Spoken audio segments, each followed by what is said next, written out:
আইনমন্ত্রী মলয় ঘটকের বাড়িতে হামলার পর বাড়ানো হয়েছে নিরাপত্তা, আরও জোরদার করা হয়েছে তার বাসভবনের নিরাপত্তা।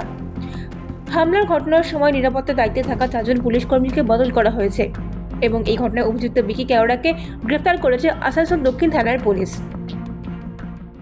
ওর মাথাটা এরকমের ঠিক না, ঘরের সব জিনিসপত্র সব অশান্তি করে, মানে সব কিছু নেই তো আমার ঘরে, মানে সব জিনিস ফেলে দিচ্ছে। ওর মাথাটা একটু ঠিক নেই বলে আমি এখান থেকে পালিয়ে গেছিলাম, অশান্তি করছিল বলে। ওর সঙ্গে কে থাকতো?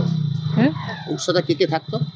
আমি আর ওর বউ ছিল, বউটাকে আনলাম, ও পালিয়ে যাচ্ছে, এখন থাকতেই চাইছে না। ও মানে বলছে হ্যাঁ, মানে আমি চলে গেলাম তো এখন আমার বোনদের ঘরে খাবার দাবার দিচ্ছিল, এটা আমার বোন। হ্যাঁ, তো আমি চলে গেলাম, ওই জ্বালা ছিল বলে গেলে দেখে আমার ইয়ে হলো না বলে আমি থেকে চলে গেলাম। ও সব তো ওই বলতো কাগজপত্র নিয়ে রোজ বলতো, এটা আমরা বলতে কেন এমনি করছি, কাজ ফাজ করব না, আমার ওগুলো দিয়ে দাও, আমার কাগজপত্র সব নিয়ে নিচে পাগলের পাড়া করতো। পাড়াতে সব কুকুর জ্বালিয়ে নিজে জ্বালিয়ে মাথা নেড়া করে আর চান টান করে আর পুরো নাচ করছে, ঘরটা পুরো জ্বালিয়ে দিয়েছে, কিচ্ছু নাই ঘরে।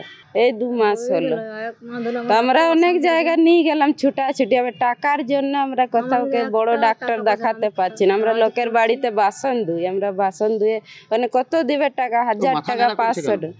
একটা কুকুর জ্বলিয়ে দিয়েছে, কুকুরটা মরে গেছে, লোকে জ্বলিয়ে বলছে রাম রাম সৎ করে দিলাম, একে লোকে মেরে দিচ্ছে, বলছে তোরা মেরেছিস, একে আমি ভালো একে পূর্ণ করব। কুকুর জ্বলিয়ে নেড়া করে নিজে আর পাগলের পাড়া করছে, কখন চলে গেছে আমরা ধ্যানে দিই না ওকে। আসানসোল থেকে নিজস্ব প্রতিনিধির রিপোর্ট, এএনএম নিউজ। আরও খবরের আপডেট পেতে সাবস্ক্রাইব করুন আমাদের ইউটিউব চ্যানেলটি আর বেল আইকনে ক্লিক করুন নোটিফিকেশনস পেতে।